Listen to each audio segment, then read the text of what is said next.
Como o futebol é o esporte mais injusto que existe. Fim de jogo, Corinthians 2 e Nacional 0.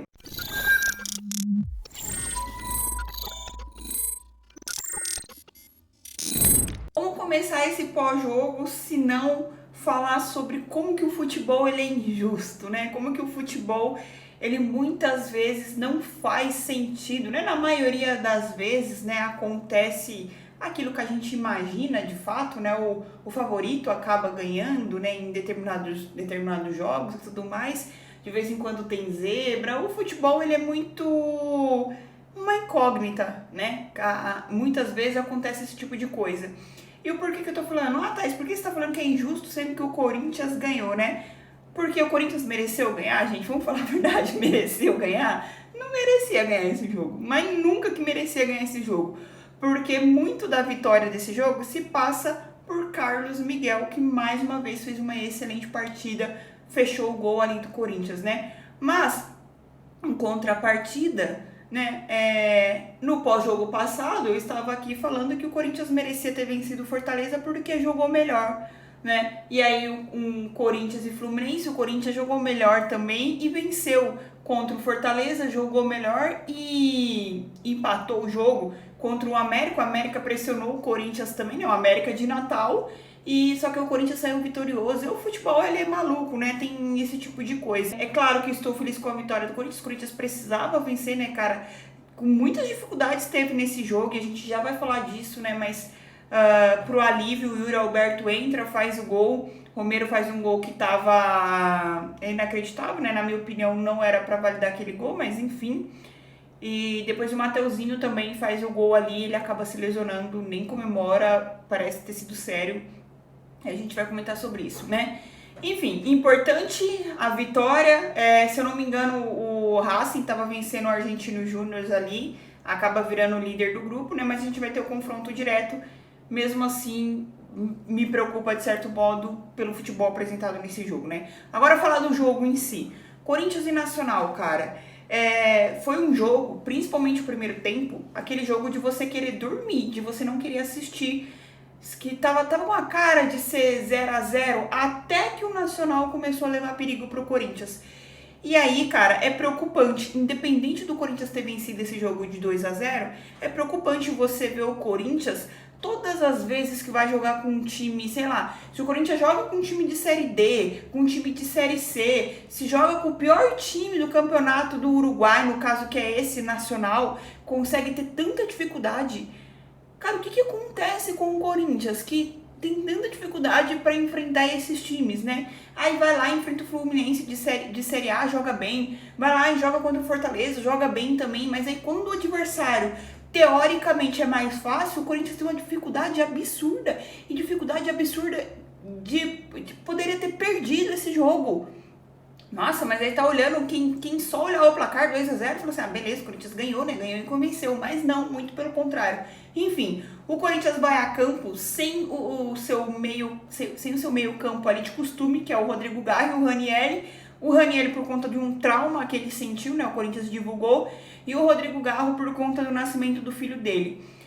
Quando já surgiu isso, né? Eu já falei assim, cara, a gente vai ter o Paulinho de titular, né? Meu Deus do céu. Como se não bastasse, a gente teve o Breno Bidon, o Paulinho e o Biro ali, né? O Breno Bidon, detalhe, pra mim é o destaque do jogo, não de, nossa, que partida do Breno Bidon, mas dos jogadores do Corinthians, desde o início, que eu achei que estavam acordados, que sabiam que estava rolando uma partida de futebol ali, obviamente o Carlos Miguel, pra mim o melhor em campo, gostei do Félix Torres também, e o Breno Bidon e o Wesley, não que os dois tivessem, né, que partidaça dos dois, mas parecia ser os únicos, né, os três ali, né, com o Félix Torres, parecia ser os únicos que estavam ligados, que tinha, meu, a gente tá jogando bola, a gente tá tendo uma partida que oficial a gente tem que jogar. Me pareciam ser os únicos que estavam destoando dos outros, querendo jogar, querendo fazer alguma coisa, por mais que não tivesse acontecendo nada, mas eles estavam tentando fazer alguma coisa. E aí, cara, eu queria saber aqui, né? Será que o pessoal do meu timão ali vai ficar continuando com a campanha renova Paulinho? A gente tem um morto em campo, Paulinho. um morto em campo que não faz nada, que não corre, que não chega na bola. Naquele lance do segundo tempo que o Yuri Alberto pega a bola e devolve pro Paulinho, lança pro Paulinho correr lá na frente, e fala assim, mano, o Paulinho não vai alcançar. Alcançou, mas na hora de fazer o cruzamento, nem fica, ai, cara. O Paulinho, aí quando ele tá na área, aí ele se joga a todo custo pra tentar cavar um pênalti. Por quê? Porque ele já não aguenta mais subir. E, gente, o Paulinho é a mesma história de Renato Augusto, né? Que a gente idolatrava o Renato Augusto, tem carinho pelo Renato Augusto, pela história dele com a camisa do Corinthians e tudo mais, né? E tinha gente que estava fazendo campanha também pro Renato Augusto continuar no Corinthians esse ano. É só olhar lá o que aconteceu, o Renato Augusto e Fluminense, ele vem jogando. Detalhe, se lesionou de novo, é dor no joelho, é dor não sei na onde, então...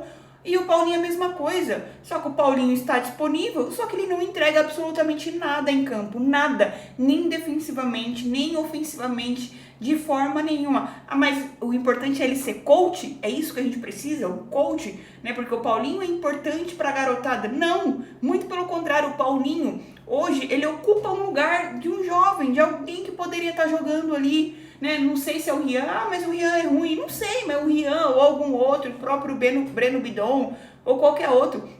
E aí o Fausto Vera, vamos falar do Fausto Vera, que, né, também foi outro que não viajou, mas se é o Fausto Vera no lugar do Paulinho, né, e aqui as críticas em relação ao Fausto Vera, elas são válidas, tá? São muito válidas e eu tô concordando com isso.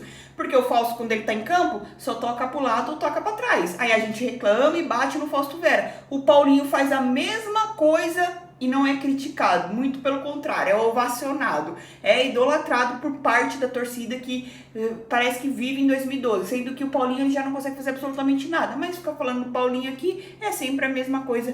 Vídeo é pós-jogo após jogo, né? Até ele fazer um gol, aí vai aparecer alguém e vai falar assim, fala do Paulinho agora. Porque tem gente que comenta assim, nossa, mas o Paulinho nem teve tempo, agora que o cara tá voltando. O Paulinho tá no Corinthians há mais de 2 anos. Ah, ele se lesionou, não teve culpa, não interessa se lesionou, teve lesão grave, não sei o que. Se ele não rendeu, por que ele vai render agora? Por que ele vai render agora? Então para, torcedor corintiano, para de ficar, ai, daqui a pouco, já estão aí fazendo campanha, depois do Romarinho, né, ter dado uma entrevista lá e falou que quando terminar o contrato dele lá, ele volta pro Corinthians. Já tem torcedor falando, volta Romarinho. Ai, cara, não é só o clube que tem que se desapegar de 2012, né? Boa parte da torcida também. Mas enfim, ainda falando do jogo em si, não funcionou o ataque do Corinthians, né? No primeiro tempo e tudo mais. A gente tem um Mosquito, cara, depender de Mosquito, Romero. Ai, nossa, é difícil, viu? Difícil. E o time do Nacional, né, começou a levar perigo. No primeiro tempo teve aquele lance que a bola bateu na trave e no segundo tempo teve defesas do Carlos Miguel, ou seja, o destaque do jogo foi o nosso goleiro, novamente o Carlos Miguel, né? E aqui uma pausa para falar do Carlos Miguel, né, Carlos Miguel e Cássio, por quê? Porque já tá circulando aí, né, o Cruzeiro tá interessado no Cássio, a esposa do Cássio seguiu não sei quem, seguiu o Vitor Pereira e o time dele, blá blá blá, não sei o quê. Né, aí já vê a torcida, assim, parte da torcida que né, que é Cássio a todo custo, tipo assim, meu Deus, a gente vai perder o Cássio. Gente, calma, né? Primeiro, muito me estranha o Cruzeiro se interessar no Cássio, né? O Cruzeiro que dispensou o ídolo, o Fábio, e se interessar no Cássio. Muito me estranha isso. É possível? Lógico que é possível. Agora o clube da Arábia, o Cássio vai pra Arábia, o Cássio ele ainda pausou a renovação dele com o Corinthians ali porque ele tá pensando. Gente, a gente viu hoje o Carlos Miguel que ele tá dando conta do recado. Hoje ele é o goleiro titular do Corinthians. Não tem como você olhar pro gol do Corinthians hoje e querer tirar o Carlos Miguel e colocar o Cássio. E aqui é com todo o respeito do mundo ao Cássio. E eu já falei assim, cara, toda vez quando o Cássio é criticado por alguém, né, pela torcida, parte da torcida e tudo mais, e eu estou falando de críticas, eu não estou falando de faltar com respeito com o Cássio, que é sim o maior jogador da história do Corinthians, né, o maior por conta dos títulos e tudo mais.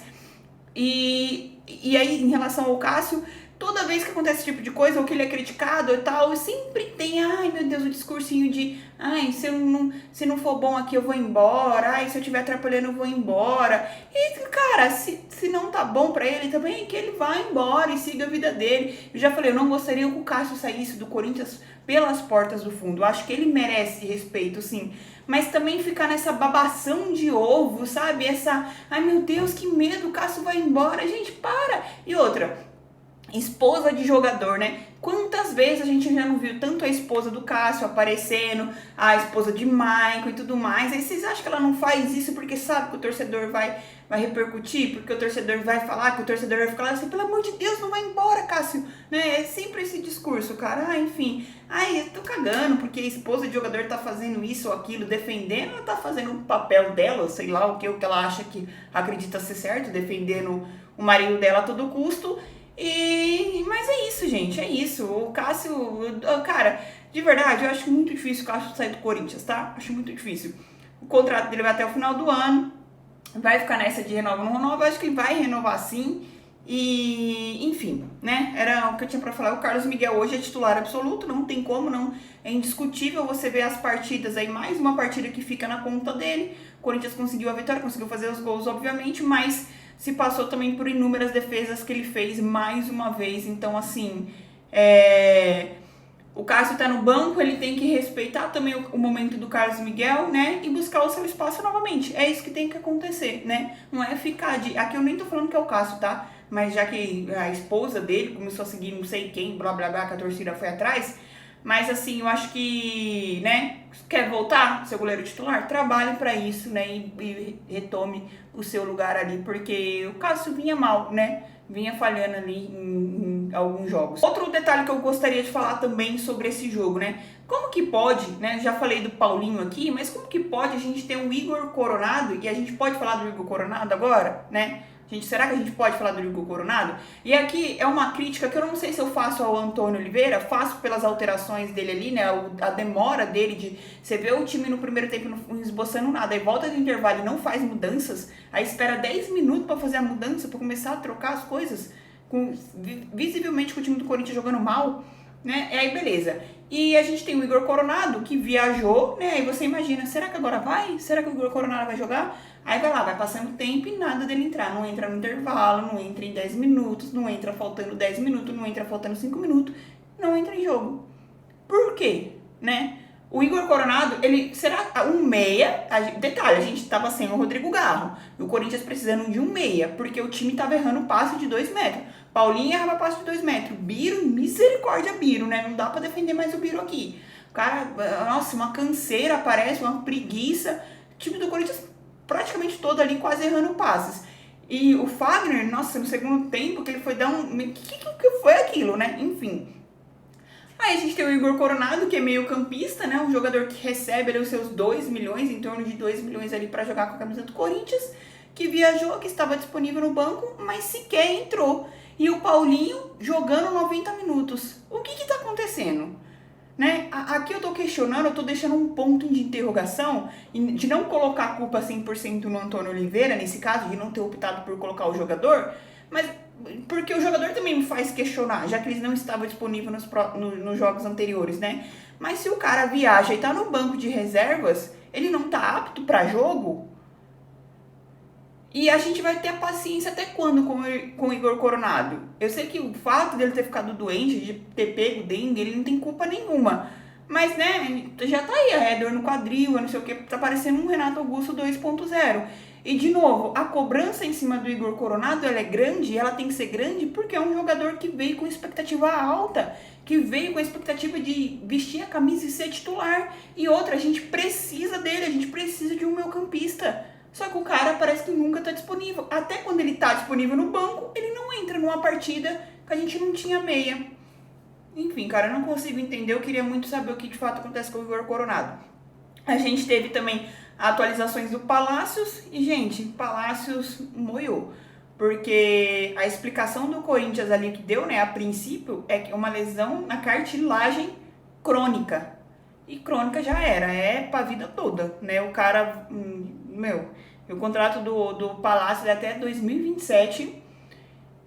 aparentemente complicou, não sei se foi na cirurgia, o que foi, mas cartilagem já é ruim, e crônica, sinal que não vai recuperar. É tipo você que tem aquela tendinite ali que sempre aparece, um dia ou outro tá doendo menos, aí você meio que se acostuma com a dor ali. Mas para um jogador de futebol, né, e detalhe, tô falando de joelho, enfim. O Mateuzinho fez o gol, se lesionou também ali. Me parece ser. Me parece que ele vai ficar um tempinho fora. Não sei se muito, espero que muito não. Embora, né, Mateuzinho, 25 milhões. Mas fez gol. Mas na hora que ele vai chutar ali, né, o pé dele parece que. Pela imagem, parece que ela prende um pouquinho na grama assim e dá uma viradinha, né? E meio que não torce no normal o tornozelo assim, né? Mas meio que de lado, assim, meio que vira muito o pé dele. Dá uma sensação ali de que foi alguma coisa um pouquinho grave. Espero que não. Queria falar sobre o Campeonato Brasileiro, né? A situação, o que está acontecendo no Rio Grande do Sul.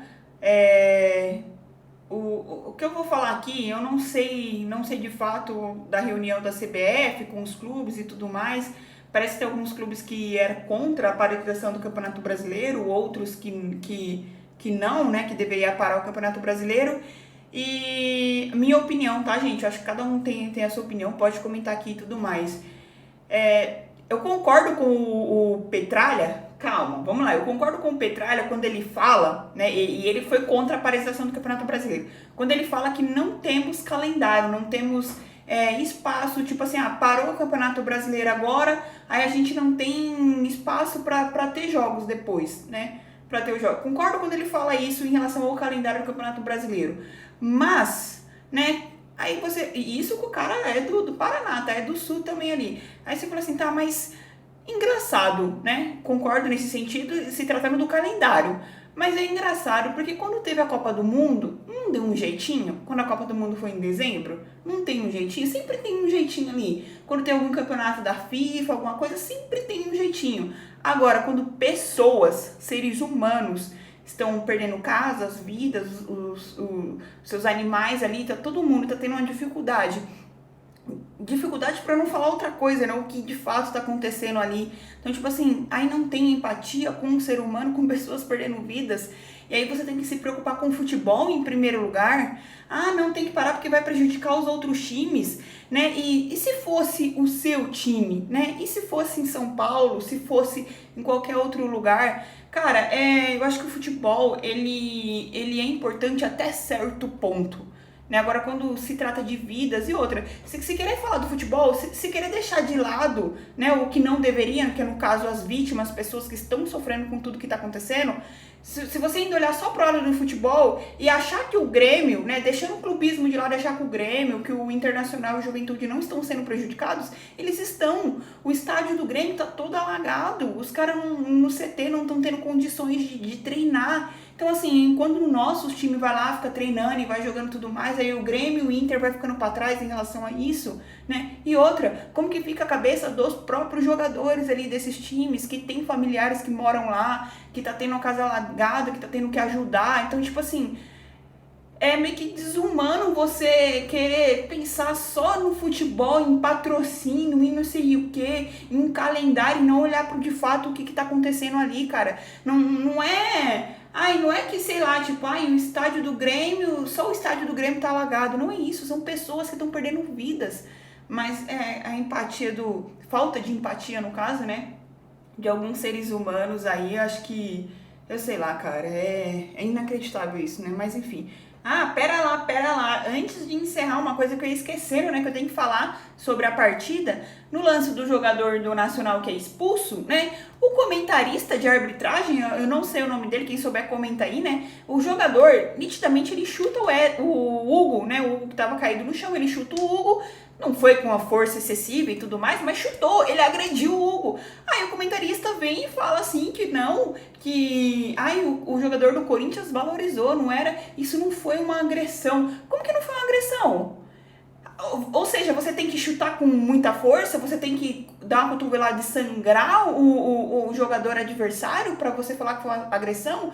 Até falta, né? Falta, se você faz uma falta, você tendo a intenção ou não de fazer a falta, se a falta existiu, é falta. Agora, a agressão, o cara nitidamente chutou o jogador do Corinthians ali, mas não. Agora, se é o contrário, se é um Fagner, e aí, né, se é um Fagner, tá todo mundo falando nas redes sociais, em todo lugar, e merecidamente, né, quando acontece isso. Ou seja, se é o jogador do Corinthians, o discurso é diferente. Aí fala assim, ele não teve a intenção, mas foi falta, mas, né, agrediu, né, foi devagarzinho, mas chutou, teve o ato ali. Cara, é impressionante como...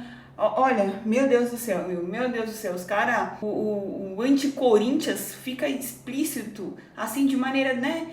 Ou seja, o profissionalismo esquece, não existe não, né? Mas a gente tá falando de quem? Não só de arbitragem, mas quando a gente fala de comentaristas também, né? Enfim. Agora sim, encerramos o pós-jogo. Se você não é inscrito, se inscreva no canal. É nóis, respeita as minas e vai Corinthians.